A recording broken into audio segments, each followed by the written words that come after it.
Hello and welcome to this Hot Indonesia Ramadan special. I'm Dalton Tanonaka in Jakarta. As Indonesia's Muslims observe the holy month, let's look back at some of the religious issues that continue to have impact. We begin with a case that had its roots in Iran, then spread around the world. We wondered if the daring Defiance had support here in Indonesia. It was a shopping trip in Tehran on September 16th for Masa Amini, visiting from the western countryside. Her group was confronted by morality police who said Amini was wearing her headscarf too loosely. After protesting and a struggle, she was taken into police custody and died. Daily protests began in Iran and other countries, some women burning their hijabs and cutting their hair. Dozens have been killed. Now, ladies, two issues here. One is the charge of police brutality. The other is the larger issue of women's rights. First, Millie, what does this say about living in an oppressive country like Iran? Oh, I'm sure it's very scary, but I think the bigger issue here is because the government banned internet and social media. Well, that's a result of the protests. Yeah, they shut down most of the internet connections. Okay, but on the larger country, this also has happened before in China, for example. They tend to be quite oppressive, and they have rules, and sometimes the rules do not necessarily make the citizens happy, but at least the China government, they come up with solutions. For example, they ban the Chinese citizens from, let's say, Googling, but they provide their citizens with Baidu, their own version of social media. But in Iran, unfortunately, they don't. And then instead of coming up with positive, more creative solutions, they come up with more oppression. They put this, what they call morality law enforcement agency, morality police, and they give this policeman unchecked and unbalanced amount of power. So that's why this happened.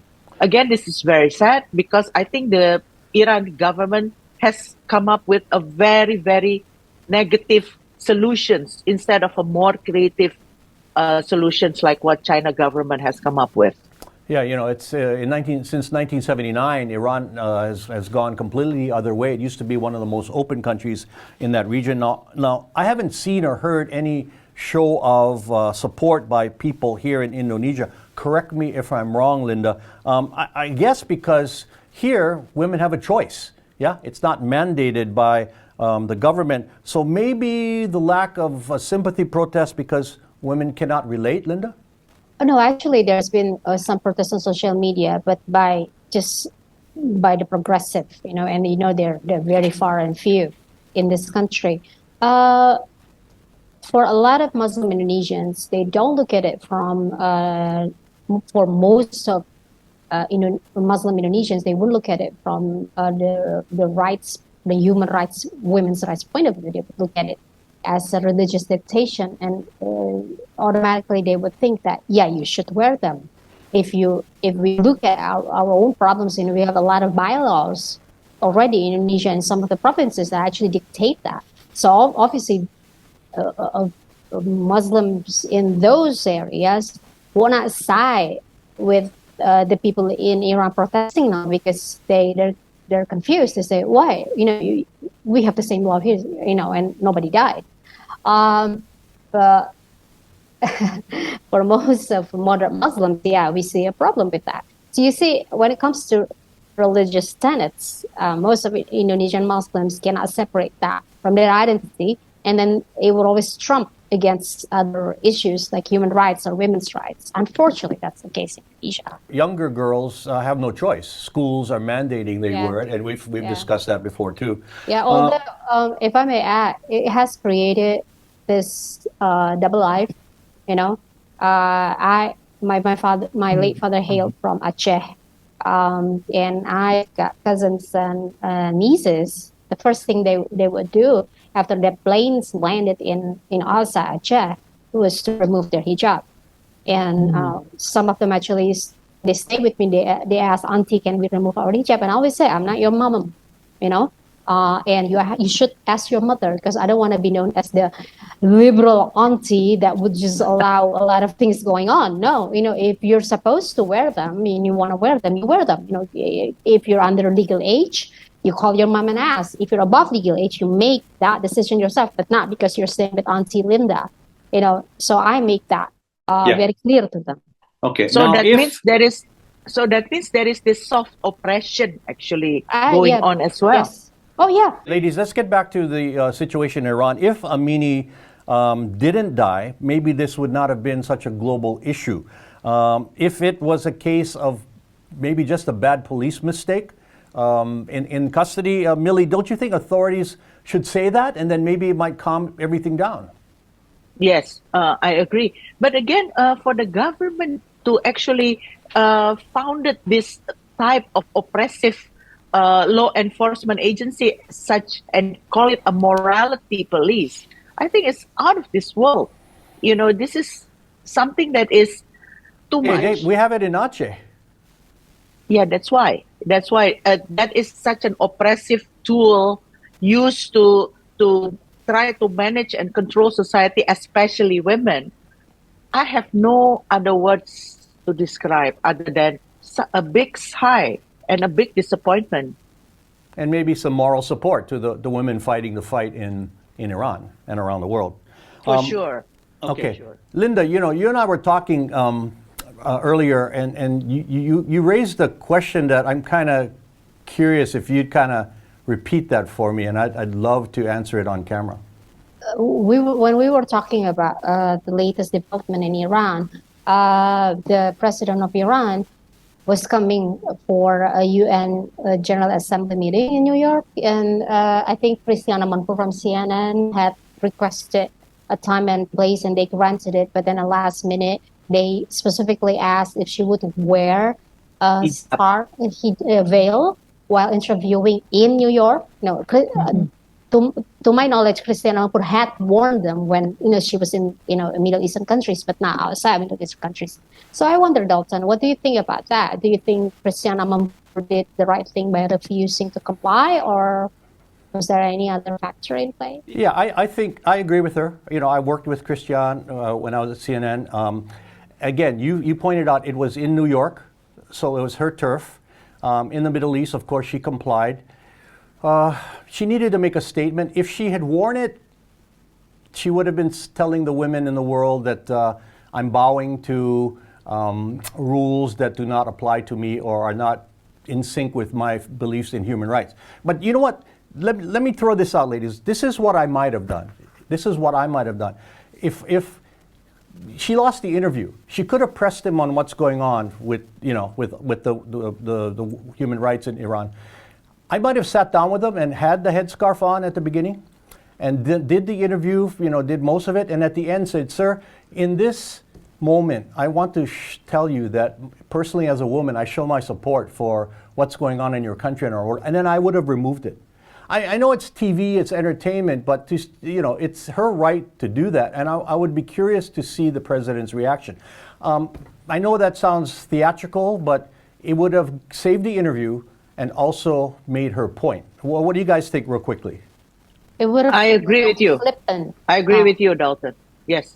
I disagree. It would have looked flippant to me. Mm-hmm. Yeah. Well, she would have. My point is, it would have saved the interview, and it's a theatrical thing. It just went through my mind, and maybe I would have done it. But the point is, as a journalist, you want the interview, but not at all costs. And so, if you ask me yes or no, I agree with Christiane. Iran's Supreme Leader Ayatollah Ali Khamenei commented 17 days after Amini's death, saying it deeply broke his heart. But in the 3 months that followed, 400 people were sent to prison for protesting the death of the 22-year-old woman. This Hot Indo Ramadan special will continue shortly with uniform choice, why wearing headscarves on Indonesia's national airline is not a requirement.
Indonesia. I love the food. Yummy.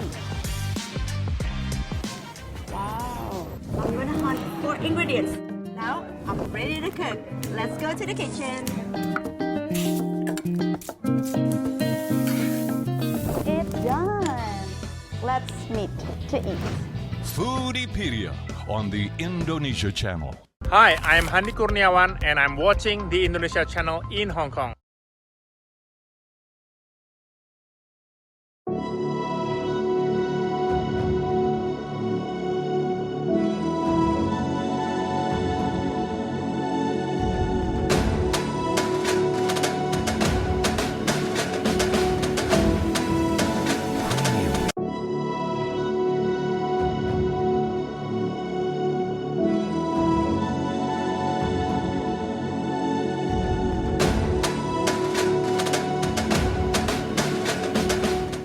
Hi, I'm Rory He. You're watching the Indonesia channel, the home of good sport.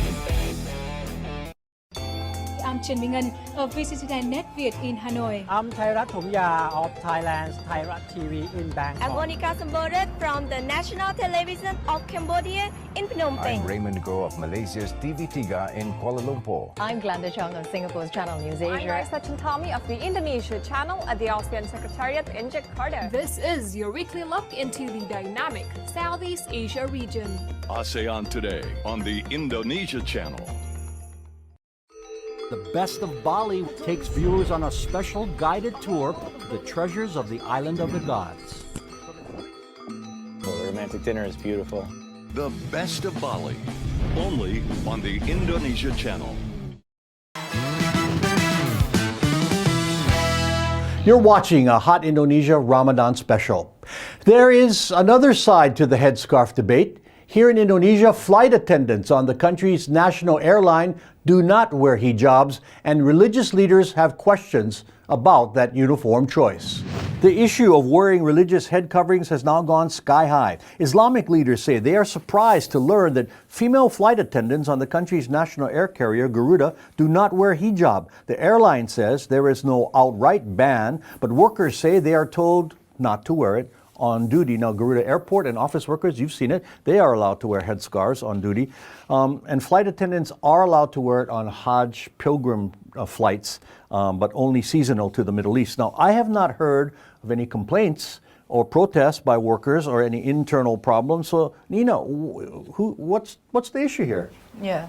Actually, I hadn't even noticed it until this was mentioned. But you've seen, right? You haven't seen. And now that I think about it, that's true. In flight, I don't think I've seen it, but I would absolutely advocate for people to have the right to dress according to their religion. Absolutely. But I wasn't aware that there was a ban or that they were told not to. I mean, of course, I don't know what happens internally, but I thought it was just personal choice that maybe on a flight, the ones who don't wear it, it's by choice. But you know, there again, by choice. If you're kind of firmly told inside you shouldn't wear it, we're not all wearing it. But is that what's happening? Yeah, there's no outright ban. I think if they put it in writing, there'd be a problem. You know, if there was in their dress code policy. But I don't think that. I'm told that's not the case. Now, this is the opposite of the usual issue we talk about, where women are being forced to wear headscarves. So, Linda, I'm sure Garuda could either enforce a dress code either way, and I'm sure women know about this policy before they join the company. They have to know. I think what's been going on is that companies just give, this is the list of the uniforms that you're going to wear, and outside that are not allowed. I think that's what's the case. And Garuda case, perhaps, in that picture and list of uniform, there's no hijab. However, it's incorrect to say that in Indonesia you don't have airlines that allow flight attendants to wear them. There are two that I've seen myself. No, I've seen the Sriwijaya and Wings Air. No, I'm just talking about the national air carrier. In flight. I've seen them. What I remember is that the hijab is very sleek. It's almost like the sporty one, so it goes, it doesn't go in the way of them moving around. And because one of the jobs of flight attendants is to be agile and helpful of the passengers, and especially when there's an emergency on board. I don't right? think it's a safety issue. I think No, but I've heard that's one of the ones being mentioned as a safety issue. here, because Not just here, internationally. the Middle East carriers all wear headscarf, and they Very different. I've flown, Jordan Air was the very first one that I knew back in the 80s who had like a semblance of, it's a semblance, it's a pillbox hat with a little bit of a scarf here. And that's being, no, but that's not hijab, that's completely different because you totally saw, you could see the hair, you could see the neck and everything. Very different than what Wings and Sriwijaya Air chose to do. Theirs is more like the sportswear hijab, like the Nike one, if you remember the very sleek one. So very different than the Middle Eastern. And Saudi Arabia does not even have female flight attendants. So they don't? They don't. I've never flown in Saudi Arabia. No. Okay. I've checked actually. I mean, I've been on Etihad and Emirates. Etihad, Emirates copy their headgear from the Jordan Air. Right. Okay. It's exactly like that. Okay, and let's get back to the point of if it's not a religious edict, okay, if it's not talking about religion, whether you can wear it or not, I understand what they're doing because employers want your staff to look more international and not bias your customer or your passenger either way. What I mean is, I know one TV station here in Indonesia that bans the hijab for its anchors on set, on the air. Do they say it ban or they say you have to? No, they just they're not going to be allowed on the air if they wear it. And you know, we've both worked in local TV stations and we understand that rationale, right? I wasn't aware of that. Okay, well, you know, our former co-host on this program, Sanjina Malakiano, actually, and she tells the story, she left her TV station because they wouldn't allow her to wear her hijab on air. So it's in a private company, it's you can do what you want, right? You can dictate what you do and you don't have to work for them. But in the case of a national air carrier, it's different. They're government funded, right? Interestingly though, if I remember correctly, I think about less than 5 years ago, the government of Aceh province required all female flight attendants arriving on Aceh to be covering themselves. And Garuda does have flights to Aceh, and the flight attendants on that flight will wear them once they land in Aceh. I mean, I've seen pictures. Before they deplane? Yeah, before they, as soon as like they're like over Medan or something and they start wearing it, you know. So I wonder if, and Garuda obviously does it for the Hajj season, so. No, even when we did a program in Aceh 1 year when I was with the local station, I mean, our anchor, my co-anchor who normally doesn't wear hijab, wore it on the show. Respect, and I think all international people who come in and do stories, you respect the culture. But in this case, we're talking about employment. So in the end, I hope it comes down to personal conviction. And I wouldn't be surprised in the future or near future, there might be a Garuda flight attendant or two who say, hey, I really want to wear it. And they push the issue and let's see what happens. But they got to be prepared to lose a job, right? It's about conviction. Right. If that really is part of their regulations. Yeah, no, like I said, I'm told it's not part of their written regulations, but it's strongly suggested. And I've asked flight attendants who work now, and they said, we're told not to wear. I mean, but no one's going to admit to it. Yeah, it's one of those unwritten things. So, but do you agree? If someone wants to wear it and they work for Garuda, they should have the right. I think anyone in Indonesia should be protected in the sense and advocated to personal choice if that's what they personally want to do, if their dress code according to their religion. And the other way around. A company cannot force you if you don't feel like you have to, right? You will see flight attendants on other air carriers wearing headscarves. More of this hot Indo Ramadan special is ahead. Clamping the claw, religious leaders say this is gambling and declare it haram.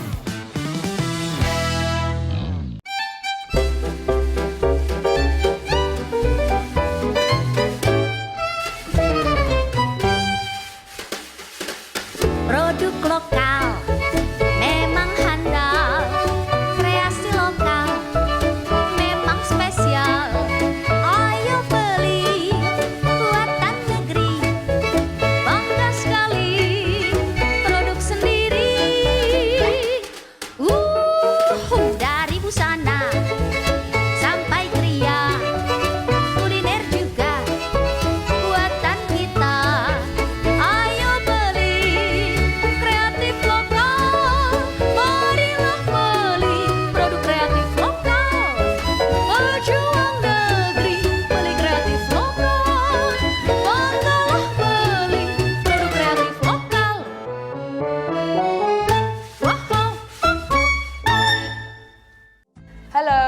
Anggun and you're watching the Indonesia channel, hot programs, cool people.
I'm Caitlin Turner, and welcome to Yoga Bliss. Exhale, reaching down to triangle pose.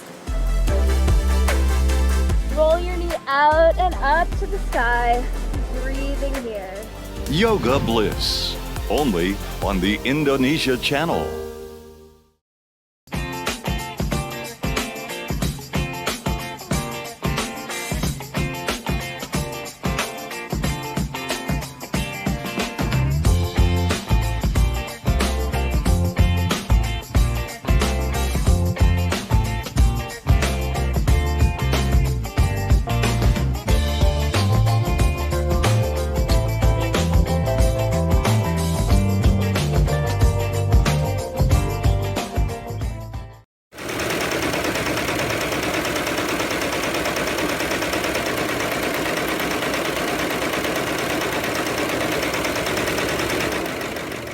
This is the Indonesia channel.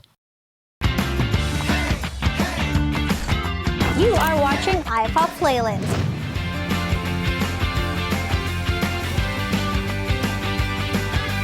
iPop on the Indonesia channel.